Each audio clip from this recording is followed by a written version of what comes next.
Hello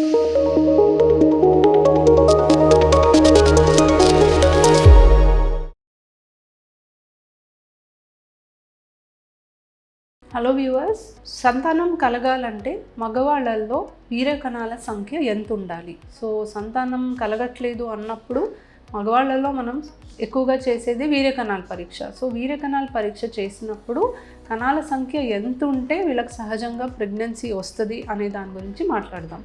నా పేరు doctor Suma, consultant 49 fertility centre Vijayawada. So కణాల పరీక్ష చేసినప్పుడు మనకి కణాల సంఖ్య ఎంత ఉంది, కదిలే కణాల శాతం ఎంత ఉంది, ఆకారం కరెక్ట్గా ఉన్న కణాల శాతం ఎంత ఉంది అనేది ముఖ్యమైన పారామీటర్స్. సో కణాల పరీక్ష రిపోర్ట్ చూసుకుంటే చాలా కనిపిస్తాయి, బట్ ముఖ్యంగా ఈ మూడు మనం ఎక్కువగా గమనిస్తాము. అండ్ దానికి సంబంధించి నెక్స్ట్ వాళ్ళకి ఎటువంటి ట్రీట్మెంట్ ఆఫర్ చేయాలి అనేది చూసుకుంటాము. సో ఎన్ని కణాలు ఉంటే సహజంగా ప్రెగ్నెన్సీ వస్తుంది అనే దానికి వస్తే, కణాల సంఖ్య ఒకటే మనకి ఇంపార్టెంట్ కాదు. ఎన్ని కణాలు ఉన్నా కదిలే కణాల శాతం కూడా మనం చూసుకోవాలి. భార్యాభర్తలు కలిసినప్పుడు కణాలు అనేవి గర్భసంచి ద్వారం దగ్గర పడతాయి. అవి గర్భసంచి లోపలికి వెళ్ళి ట్యూబ్ దాకా వెళ్తేనే అండం దగ్గరికి చేరుకొని గుడ్డు కణం కలిపి పిండం తయారయ్యి ప్రెగ్నెన్సీ రావడానికి అవకాశం ఉంటుంది. సో కదిలే కణాలు ఉంటే తప్ప ఇది సాధ్యం కాదు. కాబట్టి ఎన్ని కణాలు ఉన్నా కదిలే కణాలు లేకపోతే ఉపయోగం ఉండదు. సో కణాల సంఖ్య ఒకటే కాదు, కదిలే కణాల శాతం కూడా మనం చూసుకోవాలి. నార్మల్గా WHO స్టాండర్డ్స్ ప్రకారం చూసుకుంటే, రీసెంట్ గైడ్లైన్స్ ప్రకారం 16 మిలియన్ పర్ ml కౌంట్ ఉండి 30% మూవ్మెంట్ ఉన్న శాంపుల్ ఉంటే మనకి న్యాచురల్ ప్రెగ్నెన్సీ రావడానికి ఎక్కువ అవకాశం ఉంటుంది. అలా అని ఎక్కువ కణాలు తక్కువ కణాలు ఉంటే మనకి ప్రెగ్నెన్సీ న్యాచురల్గా రాదు అని కాదు, బట్ అవకాశం అనేది బెస్ట్ ఉండాలి. అంటే కనీసం 16 million count per ml and 30% progressive motility ఉంటే మనకి ప్రెగ్నెన్సీ రావడానికి బెస్ట్ అవకాశం ఉంటుంది. సో ఇప్పుడు 30% ఆఫ్ 16 మిలియన్ మనం చూసుకుంటే దాదాపుగా 5 to 6 మిలియన్ మూవింగ్ స్పర్మ్స్ అని మనం లెక్కేసుకోవచ్చు. So 5 to 10 million moving sperms ఉన్న శాంపుల్లో మనకి IUI చేయడానికి కానీ లేదా సహజంగా ప్రెగ్నెన్సీ రావడానికి కానీ ఎక్కువ ఛాన్సెస్ ఉంటుంది.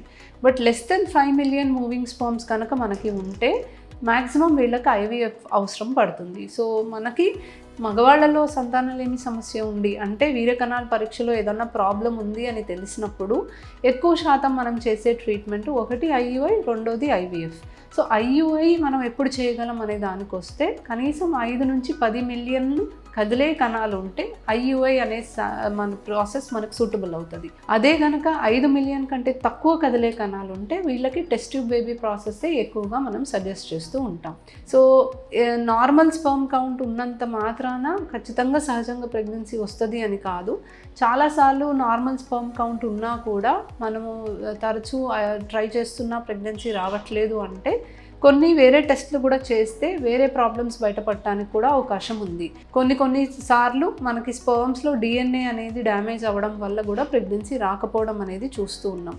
బట్ ఎవరికైనా కూడా బేసిక్గా వీర్యకణాల పరీక్ష చేస్తాము అండ్ 16 మిలియన్ కౌంట్ ఉండి 30% వేగంగా కదిలే కణాలు ఉంటే వీళ్ళకి సహజంగా ట్రై చేయడానికి మంచి అవకాశమే ఉంది అని భావిస్తాం.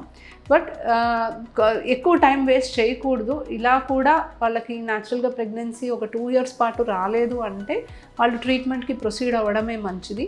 ట్రీట్మెంట్తో కూడా వాళ్ళకి ప్రెగ్నెన్సీ రావట్లేదు అంటే DNA ఫ్రాగ్మెంటేషన్ టెస్ట్ కానీ ఇటువంటి అడిషనల్ టెస్ట్ చేయడం మంచిది. Thank you.